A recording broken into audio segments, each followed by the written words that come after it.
Welcome back, everybody. Glad you could join me for this very important video on debits and credits. So these are not curse words in financial accounting. By the end of the semester, you might think that they're curse words, and really by the end of this kind of first set of material, you might think that, but it's not really too bad. I would say that this is just a labeling exercise. So really, what are debits and credits? Okay, these are fancy words for left and right. That's all that there is to it. And you might say, oh, why debits and credits? Like, why those words? I think that it's like Latin. I will be perfectly honest. I think it's just kind of arbitrary. You could have said like smiley faces and rainbows. You could have said roses and butterflies. I don't think that it really matters what you call these things. It's just you have to call one and one another, because one's kind of representing stuff on the left side, one's representing stuff on the right. But I will point out that really debits and credits, you should not think good and bad. The other thing that you shouldn't think is with debits and credits is increase and decrease. Those are wrong. Okay? Those are wrong. If you think that, then you are going to really confuse yourself. I think that it comes about because when we think about increasing assets, assets are increased by debits. And so that's one of the first things that people will learn or think. So they think that that just applies to everything. They're like, oh, assets going up, that's good. So that means that debits mean good. Then they think, oh, assets going up, that's a debit. So that means that debits mean something going up, right? That's the misconstrual that people have in their brains, but that's not what it means. It just means left and right. So really the way that we should think about this, because the more important thing, I think more important than debits and credits, like debits and credits and being able to label appropriately is going to be important for us to get questions right.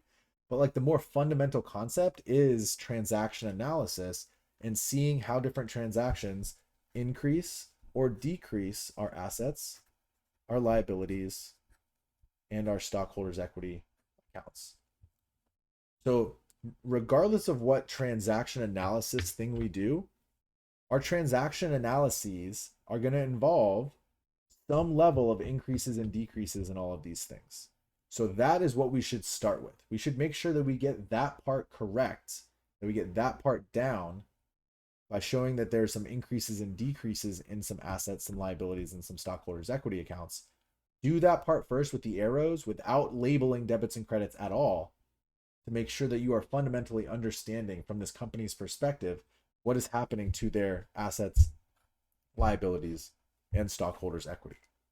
Do that first. And then after you have appropriately labeled your arrows, especially early on, you're going to have to slow your brain down, because your brain very quickly, because you're a smart person, your brain is going to want to jump straight from, I've read the transaction, I've read that line, right? I know what happened, and you're going to try to jump straight to debits and credits. Okay? And you might get it right. You might get it right some large percentage of the time, but you will not get it right every time. And it's going to be because you make some sloppy mistake, you mess something up, you confuse your debit and credit rules. There's going to be something that happens, and it's invariable. It happens every single time to someone. And I do this all the time. This is my full-time job, is tutoring. It happens a lot. So slow yourself down, especially early on. Do your arrows first. Make sure that you understand fundamentally what's happening to assets, liabilities, and stockholders' equity. And then after you are comfortable with that, then apply your debit and credit rules. Okay. If we have an increase in an asset, if you have an overall increase in an asset, we are going to call that a debit.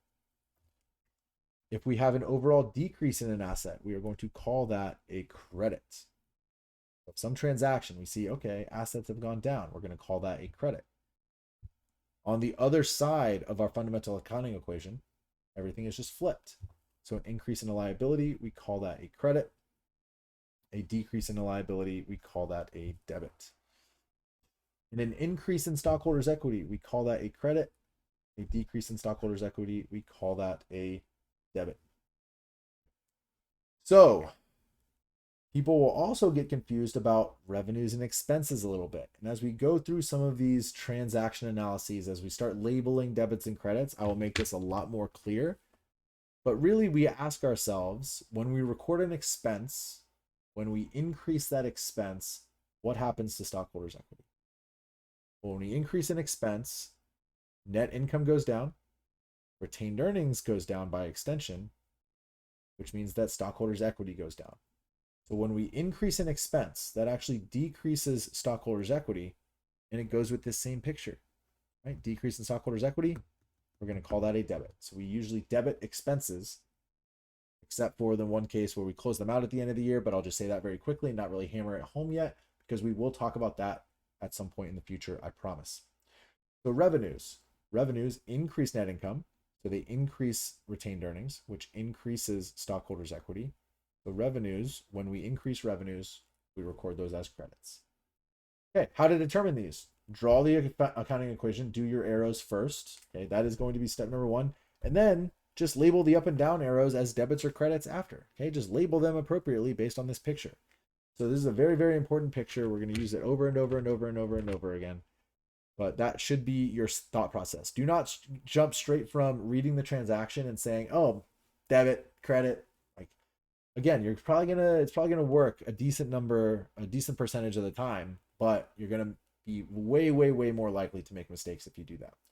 So get your arrows down first and then label as an exercise after. So I'll leave you with these common misconceptions as a tip. I've already mentioned these, but assets are always debits. No. Debits are always good. Also, no. Debits match with debits to balance out and vice versa. No, debits don't match with debits. We are going to have some debits and some credits in every single one of our transactions. They are at least one debit and at least one credit. Debits are always good. Debits are always increases. No, also incorrect. No. All of those, bad. Just know this picture, do your arrows, and then know this picture, and you are good to go with labeling your debits and credits. So there you go. Those are debit and credit rules. Thanks for watching that GPA Factory video. Hopefully that was extremely helpful. If you found it to be helpful or to kind of clarify some of that content, you can also have access to a free month of membership if you follow this link and use the code YouTube100. Now with the GPA Factory membership, you'll have access to weekly review sessions that are 1 to 2 hours posted every single week that come with practice questions to help you along with your studies, and have video solutions to those. In addition, it'll include an exam review as we get closer to the exam that'll have even more practice questions and video solutions to those given out as well. You also have 24/7 access to our question wall if you get stuck while you're studying, and you get discounts on private tutoring. So if all of that sounds great, again, go to this link and use the code YouTube100 to learn from one of the best to ever teach this course. That's me. So try it out, see if you like it, and yeah, we'll see you around. Thanks.